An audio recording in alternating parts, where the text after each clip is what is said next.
नमस्कार दोस्तों, Sangeeta dot Rinku ji YouTube channel में आप सभी का स्वागत है। मैं एक नई और सच्ची घटना के साथ एक बार फिर आप सबके बीच हाजिर हूँ। आज की जो सच्ची घटना है, ये सुनने के बाद आप मजबूर हो जाएंगे कि एक इंसान किसी इंसान की इतनी बेरहमी से हत्या कैसे कर सकता है।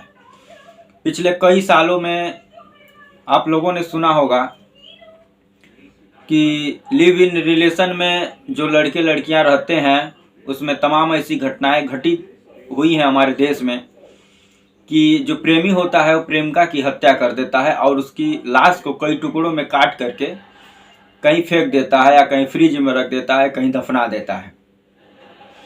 आप लोगों ने दिल्ली श्रद्धा मर्डर केस भी सुना होगा, जिसमें 35 टुकड़े में जो है कि आफताब काटता है श्रद्धा को, उसके बाद मेहरौली के जंगलों में ले जाकर उसके जो है कि बॉडी के पार्ट को फेंक देता है। ऐसी ही एक घटना सेम निकल करके आई है झारखंड से।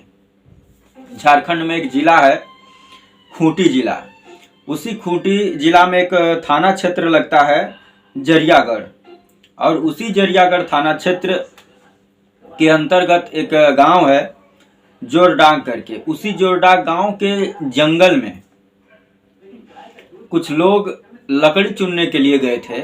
उस गांव के लोग लकड़ी चुनते चुनते अचानक से उनके सामने से कुत्ता जो है कि एक इंसानी हाथ को लेकर के जा रहा था। अब जैसे ही उन लोगों की नज़र उस कुत्ते पर पड़ती है और उसके मुंह में इंसानी हाथ को लोग देखते हैं, पूरी तरीके से लोग डर जाते हैं और वहां से सीधे जंगल से भाग करके अपने गांव पहुंचते हैं। गांव वालों से ये घटना जो है कि बताते हैं। गांव के कुछ लोग पुलिस में फोन करते हैं, पुलिस की टीम आती है और गांव वालों को लेकर के उस जंगल में जाती है। अब पुलिस की टीम सर्च ऑपरेशन चलाती है। लगभग 5 से 6 घंटा उस जंगल में जब सर्च ऑपरेशन पुलिस चलाती है, इस दौरान पुलिस को छोटे छोटे पॉलिथीन में 50 पॉलिथीन में एक लड़की की लाश मिलती है, 50 टुकड़ों में। अब पुलिस की टीम ये दृश्य को देख करके ना सिर्फ पुलिस की टीम बल्कि गांव के पूरे लोग दहशत में आ जाते हैं। अब इस पूरी जो है कि टुकड़े को पुलिस इकट्ठा करती है एक जगह। उसके बाद फिर पुलिस की टीम खोजती है कि शायद कुछ सुराग मिल जाए, ये लड़की कहाँ की है, इसका नाम क्या है, कहाँ की रहने वाली है, और इसके साथ इस घटना को जो अंजाम दिया वो कौन है, शायद कोई सबूत मिल जाए यहाँ से। पुलिस की टीम ढूंढती है तो कुछ दूर जा करके एक काला बैग दिखता है। अब पुलिस की टीम वहां पहुंचती है, उस काले बैग को उठाती है, खोल करके उसमें जब देखती है तो उस बैग में कुछ लड़की का कपड़ा रहता है और उसी बैग में एक आधार कार्ड मिलता है पुलिस को, जिस आधार कार्ड पर एक लड़की का नाम लिखा होता है गांगी कुमारी। पुलिस की टीम उस गांगी कुमारी के एड्रेस पर जाती है। उस एड्रेस पर जाती है तो उसकी माँ मिलती है लड़की की। जब उस आधार कार्ड और उस कपड़ा, उस बैग को जब दिखाया जाता है उस लड़की की माँ को, तो माँ पहचान जाती है कि मेरी बेटी का बैग है, मेरी बेटी का कपड़ा और आधार कार्ड भी है। पुलिस की टीम उससे पूछती है कि तुम्हारी बेटी कहाँ पर है। तब वो एक लड़के की नाम लेती है नरेश, कि वो नरेश के साथ गई है, नरेश उसका प्रेमी है और उसी के साथ रहने के लिए वह गई है। पुलिस की टीम उस माँ से उस नरेश का नंबर और एड्रेस लेती है और उसी खूंटी जिला में वो रहने वाला था, उसका एड्रेस था, उसके एड्रेस पर पहुंचती है। वह नरेश अपने घर पर मिल जाता है, आराम से वह रहता है। उस पुलिस की टीम उससे पूछताछ करती है घर पे ही। पहले वह पुलिस की टीम को इधर उधर घुमाने की कोशिश करता है। पुलिस समझ जाती है कि ये कुछ छुपा रहा है। पुलिस की टीम उसको लेकर के थाना पहुंचती है। थाने में जब उसे कड़ाई के साथ पूछताछ होती है तब वह एक कहानी बताता है।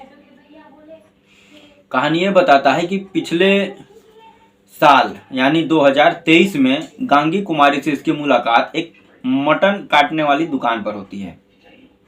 गांगी वहां पर मटन लेने गई थी और ये जो नरेश रहता है उस मटन दुकान पर मटन काटने का काम करता है। यह देख करके गांगी कुमारी को पसंद कर लेता है। गांगी कुमारी बार बार उस मटन दुकान पर आती है मटन लेने के लिए। इसी दौरान इन दोनों में नजदीकियां बढ़ जाती हैं और दोनों एक दूसरे से प्यार कर बैठते हैं। उसके बाद नरेश गांगी कुमारी को लेकर के 2023 के लास्ट में तमिलनाडु निकल जाता है और वहाँ पर लिव इन रिलेशन में सब रहते हैं। 1 साल लगभग 10 से 11 महीना तमिलनाडु में रहने के बाद कुछ महीने पहले नरेश अपने गांव झारखंड खूंटी आता है और गांगी कुमारी से बिना बताए शादी कर लेता है। शादी करने के बाद वह वापस से तमिलनाडु जाता है और गांगी कुमारी के साथ फिर से रहने लगता है और उसकी जो बीवी रहती है वो गांव में इसके फैमिली के साथ रहती है। अब इस शादी की जो है कि भनक गांगी कुमारी को लग जाती है। अब गांगी कुमारी जिद करती है कि मेरे साथ भी शादी करो और मैं भी अब तुम्हारे घर पर चल के रहूँगी। उन दोनों में तमिलनाडु में ही झगड़ा होता है। उसके बाद वो तमिलनाडु से दोनों 8 नवंबर को खूंटी झारखंड पहुंच जाते हैं। अब गांगी कुमारी को नरेश जो है कि बहला फुसला कर पहले तो उसको अपने घर भेज देता है और अपने घर चला आता है। लेकिन 23 नवंबर को गांगी कुमारी नरेश से झगड़ा करती है और उसके घर पहुंच जाती है। अब नरेश उसको ले चल के एक होटल में ठहराता है रात भर। उसके बाद सुबह फिर झगड़ा होता है होटल में कि मैं तुम्हारे घर चल के रहूँगी। अब उस होटल से निकलते हैं सब, गांगी कुमारी और नरेश उसको बहला फुसला कर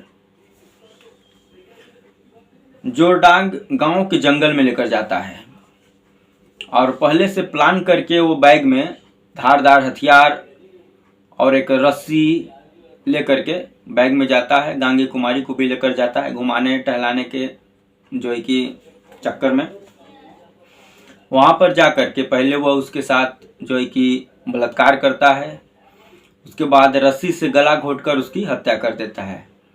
उसके बाद धारदार हथियार से, चूँकि वो मटन काटने का शौकीन था, वह शॉप पे काम कर चुका था, उस गांगी कुमारी के वो 50 टुकड़ा करता है। 50 टुकड़ा करने के बाद छोटे छोटे पॉलिथीन में भर करके उसी जंगलों में वो फेंक देता है और फेंक करके वहाँ से निकल जाता है। और जो गांगी कुमारी का बैग था जिसमें उसका कपड़ा था, आधार कार्ड था, वह भी कुछ दूर ले जाकर फेंक देता है। फेंक कर वो निकल जाता है और जा कर के आराम से फिर वो अपने घर, अपने बीवी, अपने परिवार वालों के साथ आराम से रहता है। उसको तो मतलब लगता है कि इतने टुकड़े किए हैं, काट कर जंगल में फेंक दिए हैं, जंगली जानवर खा जाएंगे, ख़त्म हो जाएगा, किसी को कुछ पता भी नहीं चलेगा। लेकिन एक कुत्ता एक हाथ ले करके जैसे ही गुजरता है कुछ लोगों के सामने से, इसका भंडा फूट जाता है। तो झारखंड पुलिस के कस्टडी में भी नरेश है और अपना जो है कि जुर्म वह कबूल कर चुका है कि गांगी कुमारी को मैंने ही मारा है। तो दोस्तों, यही रही आज की सच्ची घटना जो झारखंड का एक ज़िला है खूंटी, वहाँ से निकल कर आई है। और ऐसी तमाम पिछले कई सालों में आप लोगों ने घटना सुनी होगी, चाहे बेंगलुरु की घटना हो, चाहे दिल्ली की श्रद्धा मर्डर केस हो, चाहे दुमका केस ही हो झारखंड का, जिसमें आफ्ताब ने जो है कि जला करके अंकिता को मारा था शाहरुख ने। तो तमाम ऐसी घटनाएं हैं जो देश में निकल करके आती रहती हैं। तो ऐसी ही तमाम सच्ची घटना के लिए, ऐसी ही तमाम सच्ची खबर के लिए हमारे चैनल को सब्सक्राइब कर दें। वीडियो अच्छा लगे तो लाइक कर दें और शेयर करना ना भूलें। जय हिंद, वंदे मातरम।